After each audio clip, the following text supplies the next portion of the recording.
could visit your local solicitor and they'd handle everything: house move, divorce, wills, everything else.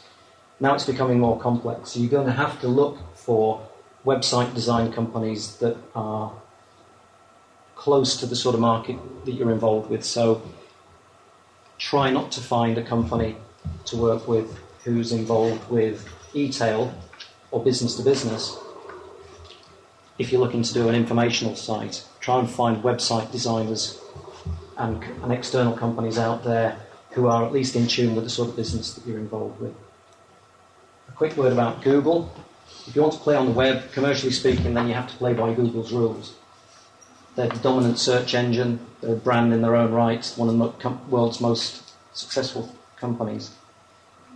And if you don't play by their rules, they'll simply delist you. Your website won't be found. You'll be blacklisted. Your customers won't find you. But that isn't going to stop some people trying to play the system with link farms, where you have people linking into you with really nothing on offer apart from a series of empty links. You've all ended up on sites like that. You wonder why they're making money, and they're not.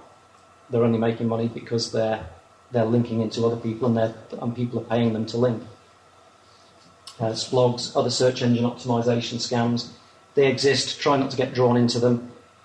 Google nowadays is focused more on the quality of links than just the number of them. They're looking at words like relevance and customer focus rather than just the number of links.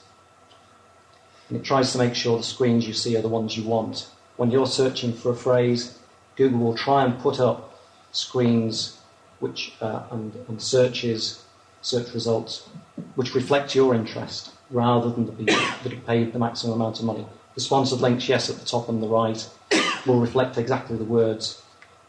But the search engine optimization really is looking underneath that at what people are looking for in terms of relevance. So we know that websites require technical skills, but you need to consider what you want. Technical skills are out there. You can buy them. You need to think about what your business is. You need to think about your strategy, your communications needs. So if the geeks aren't going to inherit the earth, you need to write a website brief. And what I'd like to suggest is that you spend 2 or 3 minutes just thinking about the website you've got, the website you want it to become, and just write a couple of phrases that reflect where you want that website to go to. A brief for a designer. The sorts of things you might want to include would be what makes a good user experience, what style and brand, whether it's an interactive or a static site, what other sites you're going to link to, and how does it fit with other methods of communication? Because at the end of the day, a website is just one of the communications mix. It isn't a completely separate animal to press releases or emails or brochures. It's part of that mix. You might also want to think about some of these areas here. And a good brief will be something that you can give to an external agency with a clear strategy about what you're looking to achieve. You have the budget indications that you have for yourself. It's be built on a good market analysis. Has anybody done a design brief for a website before? You have. What was your experience of doing that? Well, I've recently changed jobs. I worked for a design practice, and we were starting to work a lot with museums and heritage. So it was very important for us that we complied to DDA regulations because we were tendering for work. And they obviously, in their interpretation panels, have to work to those standards. So in order for us to be able to tender for this work, it was very important that our site reflected what we said we would do if we were designing for them. We wanted to have no more than 3 clicks to find where we wanted to go to, and we wanted to be able to change our text frequently. So we had a portfolio section and a news section that we could edit ourselves. The rest of the pages were static, but those 2 sections of the website we had complete control over. Mm-hmm. So that meant the content was changing regularly, and that helped our search engine optimization. Okay. And the website's a couple of years old now, and it's still working very well for us. Right, and you think those 2 build it yourself sections have been instrumental in keeping it refreshed? Definitely, because we've been able to upload new retail designs that we've done. We were able to upload, people were interested to have a look at them. When we got new jobs, particularly in the public sector, because we were trying to work more and more, and we did work with places like MEMA, the Bowes Museum. They're, you know, very well known, so it helped improve people's awareness of and the how company. do you build those ideas into the design brief? We said that we wanted to be able to have, obviously as a design practice, it was very important that people want to see what your designs were, so being able to upload photographs, good quality photographs, was essential, and a lot of our projects were professionally photographed. Yeah. So you built in the idea that you were going to be updating the website all the time. All the time, the news section all the time, and the portfolio. And I think this is something that, if I step back maybe 5 or 6 years, some of the first websites that I was involved in creating completely missed that. I trapped myself into the place, maybe like your site is, where you create a nice static set of pages and you think they're going to be great for 10 years. They never are going to be great for 10 years. You really need, and in business it's very often a news section or a trade show section. It can be case studies or testimonials for other companies.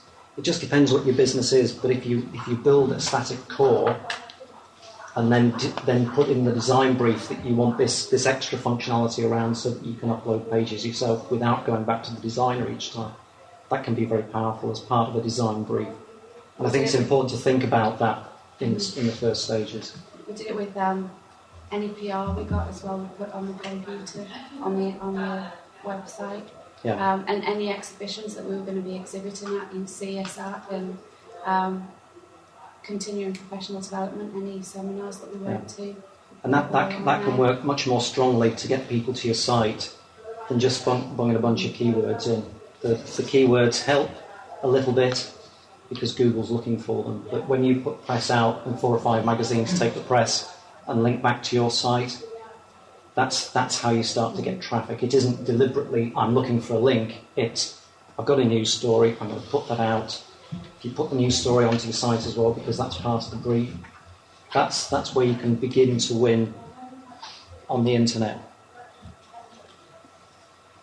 I'm wondering if there's an opportunity for people to realise that it's not just about having your brief and your business plan for the website, but actually how your web plan integrates with the whole business plan. For example, if you are looking at managing your own content and updating it on a regular basis, perhaps with statistics or photographs or whatever it might be, having the discipline to do that is often overlooked. Yes. And you're absolutely right when you say it can take you how much time you spend on it. But if it's a deliberate part of your overall business strategy to get your Google rankings up or whatever, and to keep content current, it's really important to integrate the two. And I just think that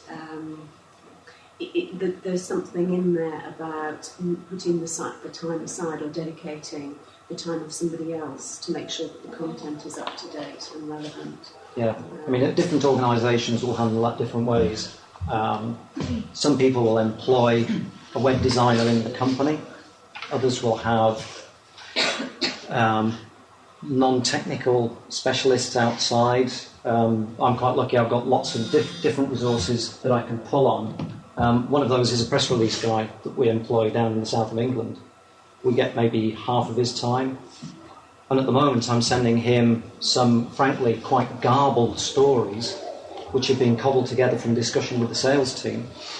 And I send to him some very bad text, and back comes to me a very nice web page. It's done as a case study. We are going to use it to update the site. And what we've got is a static shell with a growing external edge of news stories, press releases, case studies, industry focuses, call them what you will. These are the things that will very often be a single landing page, a single story, that really is the difference between, oh my God, it's 300 pages of site, how am I going to find a way around it, versus